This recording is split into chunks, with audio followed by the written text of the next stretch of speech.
ಲೇಪಾಕ್ಷಿ ವೀರಭದ್ರಸ್ವಾಮಿ ದೇವಾಲಯ ಇದು ಅನಂತಪುರ ರಾಜ್ಯದಲ್ಲಿದೆ. ಈ ದೇವಾಲಯಕ್ಕೆ ಸ್ವಲ್ಪ ದೂರದಲ್ಲಿ ನಂದಿ ವಿಗ್ರಹವಿದೆ. ಇದು ಪ್ರಪಂಚದಲ್ಲೇ ದೊಡ್ಡ ನಂದಿ ವಿಗ್ರಹವಾಗಿದ್ದು, ಈ ನಂದಿ ವಿಗ್ರಹ ಕೆತ್ತಲು ಕೇವಲ ಒಂದೇ ಒಂದು ಗ್ರಾನೈಟ್ ಕಲ್ಲನ್ನು ಬಳಸಿ ವಿಗ್ರಹ ಮಾಡಲಾಗಿದೆ. ಈ ದೇವಾಲಯದಲ್ಲಿ ಮಹಾಶಿವನ ಲಿಂಗವಿರುತ್ತದೆ. ಈ ಶಿವಲಿಂಗವನ್ನು 7 ತಲೆಯ ಹಾವಿನ ಮಡಿಲಲ್ಲಿ ಇರುವಂತೆ ಕೆತ್ತಿದ್ದಾರೆ. ಇಂತಹ ಕೆತ್ತನೆ ಪ್ರಪಂಚದಲ್ಲಿ ಇನ್ನೆಲ್ಲೂ ಇಲ್ಲ. ಈ ಶಿವಲಿಂಗವನ್ನು ಸಹ ಒಂದೇ ಒಂದು ಗ್ರಾನೈಟ್ ಕಲ್ಲಿನಿಂದ ಕೆತ್ತಲಾಗಿದೆ. ಒಟ್ಟಿನಲ್ಲಿ ಈ ದೇವಾಲಯದಲ್ಲಿ 70 ಪಿಲ್ಲರ್ಗಳಿರುತ್ತವೆ.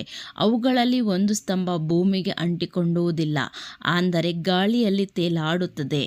ಇದು 1990ರಲ್ಲಿ ಒಬ್ಬ ಬ್ರಿಟಿಷ್ ಇಂಜಿನಿಯರ್ ಈ ಸ್ತಂಭವನ್ನು ನೆಲಕ್ಕೆ ಅಂಟಿಕೊಳ್ಳುವಂತೆ ಪ್ರಯತ್ನ ಮಾಡುತ್ತಾನೆ, ಆದರೆ ಅದು ಸಾಧ್ಯವಾಗಿಲ್ಲ. ಇನ್ನು ಈ ದೇವಾಲಯ ಗೋಡೆಯ ಮೇಲೆ 2 ರಕ್ತದ ಗುರುತುಗಳು ಕಂಡು ಬರುತ್ತವೆ. ಇವುಗಳ ಹಿಂದೆಯೂ ಒಂದು ಕತೆ ಇದೆ. ವಿರೂಪಾಕ್ಷ ಎಂಬ ಒಬ್ಬ ವ್ಯಕ್ತಿ ವಿಜಯನಗರ ಸಾಮ್ರಾಜ್ಯದಲ್ಲಿ ಗವರ್ನರ್ ಆಗಿ ಕೆಲಸ ಮಾಡುತ್ತಿದ್ದ. ಈತನಿಗೆ ಒಬ್ಬ ಮಗ ಇರುತ್ತಾನೆ. ಆ ಮಗ ಹುಟ್ಟಿನಿಂದಲೇ ಕುರುಡನಾಗಿರುತ್ತಾನೆ. ಈ ಲೇಪಾಕ್ಷಿ ದೇವಾಲಯ ಕಟ್ಟುವ ಮೊದಲು ಆ ಜಾಗದಲ್ಲಿ ಒಂದು ಶಿವಲಿಂಗವಿರುತ್ತದೆ. ಒಂದು ದಿನ ವಿರೂಪಾಕ್ಷನ ಮಗ ಆ ಜಾಗದಲ್ಲಿ ಆಟ ಆಡುತ್ತಿರುವಾಗ ಇದ್ದಕ್ಕಿದ್ದಂತೆ ಆತನಿಗೆ ಕಣ್ಣು ಬರುತ್ತವೆ. ಆಗ ವಿರೂಪಾಕ್ಷ ತುಂಬ ಸಂತೋಷ ಪಡುತ್ತಾನೆ. ಆ ದಿನ ರಾತ್ರಿ ಆತನ ಕನಸಿನಲ್ಲಿ ಮಹಾಶಿವ ಬಂದು ತನಗೆ ಒಂದು ದೇವಾಲಯವನ್ನು ಕಟ್ಟಿಸಿಕೊಡು ಎಂದು ಕೇಳಿಕೊಳ್ಳುತ್ತಾನೆ ಅಂತೆ. ಆಗ ಆತ ಗೌರ್ಮೆಂಟ್ನಿಂದ ಖಜಾನೆಯನ್ನು ತೆಗೆದುಕೊಂಡು ದೇವಾಲಯವನ್ನು ನಿರ್ಮಿಸುತ್ತಾನೆ. ಈ ದೇವಾಲಯವನ್ನು ರಾಜನ ಆಜ್ಞೆ ಇಲ್ಲದೆ ನಿರ್ಮಿಸುತ್ತಾನೆ. ಈ ವಿಷಯವನ್ನು ರಾಜನಿಗೆ ತಿಳಿದು ವಿರೂಪಾಕ್ಷನಿಗೆ ಶಿಕ್ಷೆ ನೀಡುತ್ತಾನೆ. ಆತ 2 ಕಣ್ಣು ತೆಗೆದು ಹಾಕಿ ಎಂದು ಆಜ್ಞಾಪಿಸುತ್ತಾನೆ. ಇದರಿಂದ ವಿರೂಪಾಕ್ಷ ತುಂಬ ದುಃಖದಿಂದ ತನ್ನ ಕಣ್ಣುಗಳನ್ನು ತಾನೇ ಕಿತ್ತಿ ಆ ದೇವಾಲಯ ಗೋಡೆಯ ಮೇಲೆ ಎಸೆಯುತ್ತಾನೆ. ಆಗ ದೇವಾಲಯ ಮೇಲೆ ಈ ರಕ್ತ ಅಂಟಿಕೊಳ್ಳುತ್ತದೆ. ಕೆಲವು ಬ್ರಿಟಿಷ್ ಅಧಿಕಾರಿಗಳು ಈ ರಕ್ತದ ಮೇಲೆ ಕೆಮಿಕಲ್ ಅನಾಲಿಸಿಸ್ ಮಾಡುತ್ತಾರೆ. ಆಗ ಆಶ್ಚರ್ಯ ಸಂಗತಿ ಎಂದರೆ ಈ ಅನಾಲಿಸಿಸ್ನಲ್ಲಿ ಇದು ನಿಜವಾಗಲೂ ಮಾನವನ ರಕ್ತ ಎಂದು ತಿಳಿದು ಬಂದಿದೆ. ಈ ದೇವಾಲಯದಲ್ಲಿ ಇನ್ನೊಂದು ವಿಸ್ಮಯ, ಇಲ್ಲಿ ಒಂದು ಪಾದದ ಹೆಜ್ಜೆ ಗುರುತು ಇದೆ. ಈ ಪಾದ ಯಾವಾಗಲೂ ತೇವವಾಗಿಯೇ ಇರುತ್ತದೆ. ಇದು ಯಾಕೆ ತೇವವಾಗಿರುತ್ತದೆ ಎಂದು ಇಲ್ಲಿವರೆಗೂ ಯಾರಿಗೆ ಗೊತ್ತಿಲ್ಲ. ಈ ರೀತಿಯ ವಿಸ್ಮಯ ದೇವಾಲಯಗಳು ನಮ್ಮ ದೇಶದಲ್ಲಿ ಅನೇಕ ದೇವಾಲಯಗಳಿವೆ. ಇವುಗಳ ಕುರಿತು ತಿಳಿದುಕೊಳ್ಳುವ ಮೊದಲು ಈ ವಿಡಿಯೋಗೊಂದು ಲೈಕ್ ಮಾಡೋದನ್ನು ಮರೆಯಬೇಡಿ. ಹಾಗೆ ನಮ್ಮ ಚಾನಲನ್ನು ಯಾರು ಸಬ್ಸ್ಕ್ರೈಬ್ ಮಾಡದೆ ನೋಡುತ್ತಿದ್ದೀರಾ, ಸಬ್ಸ್ಕ್ರೈಬ್ ಮಾಡಿಕೊಳ್ಳಿ. ಬೃಹದೇಶ್ವರ ದೇವಾಲಯ ಇದನ್ನು ರಾಜರಾಜ ಚೋಳ ನಿರ್ಮಿಸಿದನು. ಚೋಳದ ವಂಶಸ್ಥ ರಾಜರಾಜ ಚೋಳ ದಕ್ಷಿಣ ಭಾರತವನ್ನು ಆಳುತ್ತಿದ್ದನು. ಈತನಿಗೆ ದೇವಾಲಯವನ್ನು ನಿರ್ಮಿಸುವುದೆಂದರೆ ತುಂಬ ಇಷ್ಟ. ಬಹಳಷ್ಟು ಚಿಕ್ಕ ಚಿಕ್ಕ ದೇವಾಲಯಗಳು ಸಹ ಕಟ್ಟಿಸುತ್ತಾನೆ. ಆದರೆ ಯಾವ ದೇವಾಲಯಗಳು ಸಹ ಆತನಿಗೆ ತೃಪ್ತಿ ನೀಡುವುದಿಲ್ಲ. ಒಂದು ದಿನ ಆತನಿಗೆ ಒಂದು ಆಲೋಚನೆ ಬರುತ್ತದೆ. ತನ್ನ ಹೆಸರು ಚರಿತ್ರೆಯಲ್ಲಿ ಸೇರುವ ಹಾಗೆ ಒಂದು ಅತಿದೊಡ್ಡ ದೇವಾಲಯವನ್ನು ಕಟ್ಟಿಸಬೇಕು ಎಂದು ಅಂದುಕೊಳ್ಳುತ್ತಾನೆ. ಇದಕ್ಕಾಗಿ ತಮಿಳುನಾಡಿನಲ್ಲಿರುವ ತಾಜಾವೂರಿನಲ್ಲಿ ನಿರ್ಮಿಸಬೇಕೆಂದು ನಿರ್ಧರಿಸುತ್ತಾನೆ. ಈ ತಾಜಾವೂರನ್ನೇ ಯಾಕೆ ಆಯ್ಕೆ ಮಾಡಿದನು ಎಂಬ ನಿಮ್ಮಲ್ಲಿ ಪ್ರಶ್ನೆ ಮೂಡಬಹುದು ಸ್ನೇಹಿತರೆ. ಯಾಕೆ ಎಂದರೆ ಆ ರಾಜ ದಕ್ಷಿಣ ಭಾರತವನ್ನು ಆಳುತ್ತಿರುತ್ತಿದ್ದನು.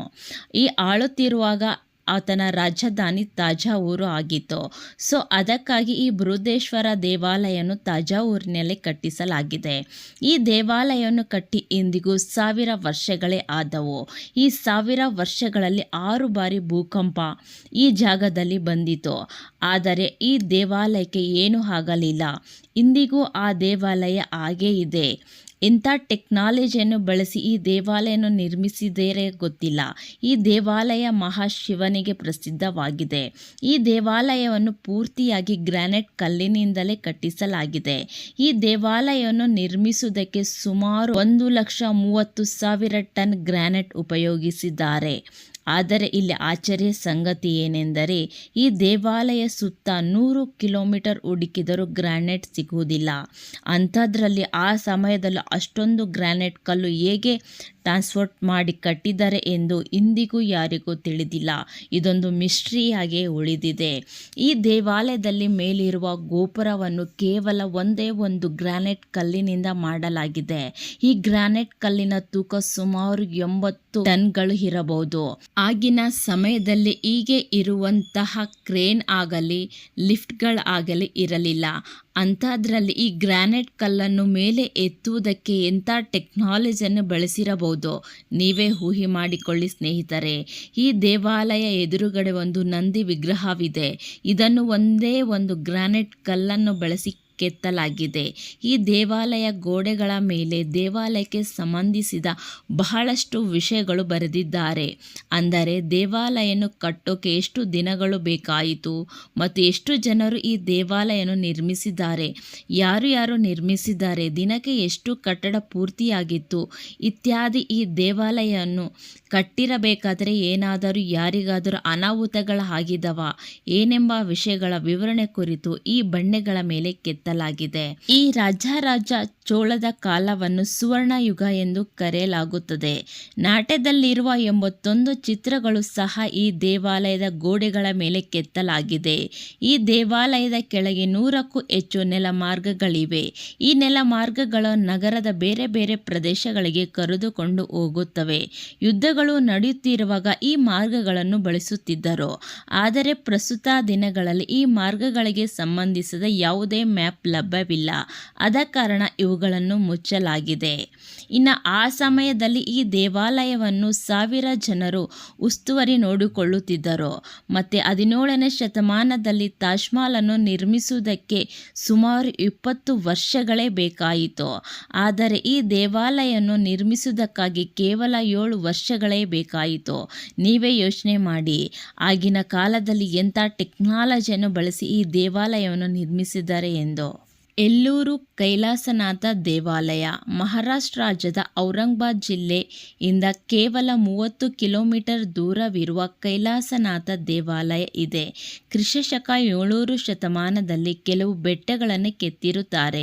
ಇವುಗಳಿಗೆ ಎಲ್ಲೂರು ಗುಹೆಗಳು ಎಂದು ಸಹ ಹೆಸರು ಇಟ್ಟಿರುತ್ತಾರೆ. ಆ ಎಲ್ಲೂರು ಗುಹೆಗಳಲ್ಲಿ 16ನೇ ಗುಹೆ ಈ ಕೈಲಾಸನಾಥ ದೇವಾಲಯ. ಈ ದೇವಾಲಯವನ್ನು ಹೇಗೆ ಕೆತ್ತಿದ್ದಾರೆ ಎಂದರೆ, ಮೊದಲು ಮೇಲಿನಿಂದ ಕೆಳಗೆ ನಿಧಾನವಾಗಿ ಪ್ರಾರಂಭಿಸಿ ಕೆತ್ತಿದ್ದಾರೆ.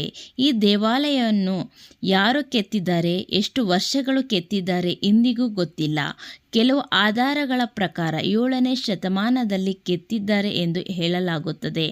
ಆಗಿನ ಸಮಯದಲ್ಲಿ ಕೇವಲ ಸುತ್ತಿಗೆ ಮತ್ತು ಸಲಕರಣೆಗಳು ಮಾತ್ರ ಇದ್ದವು. ಇಂತಹ ಸಲಕರಣೆಗಳಿಂದ ಇಷ್ಟು ದೊಡ್ಡ ದೇವಾಲಯವನ್ನು ಹೇಗೆ ಕೆತ್ತಿದ್ದಾರೆ ಎಂದು ಊಹೆ ಮಾಡುವುದಕ್ಕೂ ಸಾಧ್ಯವಿಲ್ಲ. ಆಗಿನ ಕಾಲದಲ್ಲಿ ಎಂಥ ಟೆಕ್ನಾಲಜಿ ಇರಬಹುದು ಎಂಬ ಅನೇಕರಲ್ಲಿ ಇಂದಿಗೂ ಕಾಡುತ್ತಿದೆ.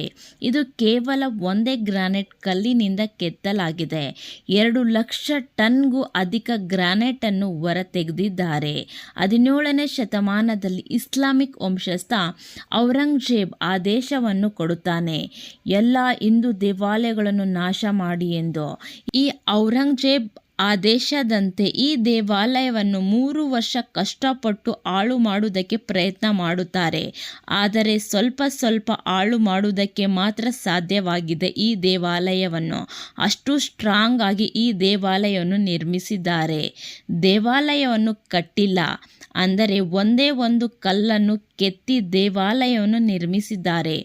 ಆಗಿನ ಟೆಕ್ನಾಲಜಿಯನ್ನು ಯೂಸ್ ಮಾಡಿ ಈ ದೇವಾಲಯವನ್ನು ಕಟ್ಟಿರಬೇಕೆಂದರೆ 700 ಜನ ಕೆಲಸಗಾರರು 150 ವರ್ಷಗಳವರೆಗೆ ನಿರ್ಮಿಸಲಾಗಿದೆ ಎಂದು ಅಂದಾಜಿಸಲಾಗಿದೆ.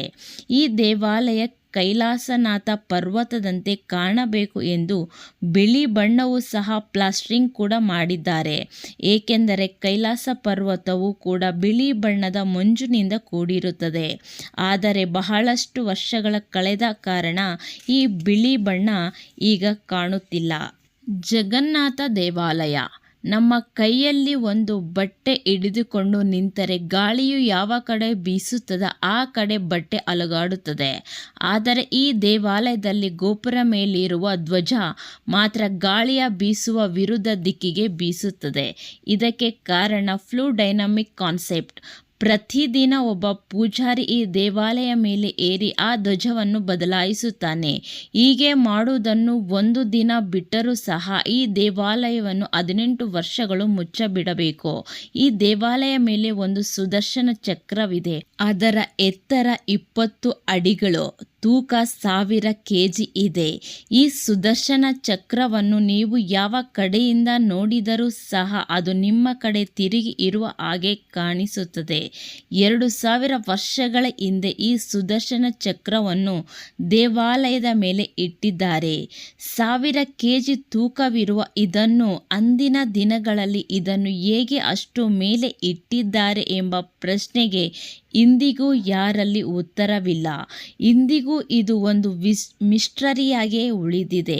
ಇನ್ನು ದೇವಾಲಯ ಮೇಲೆ ಯಾವುದೇ ಪಕ್ಷಿಯೂ ಸಹ ಹಾರಲ್ಲ.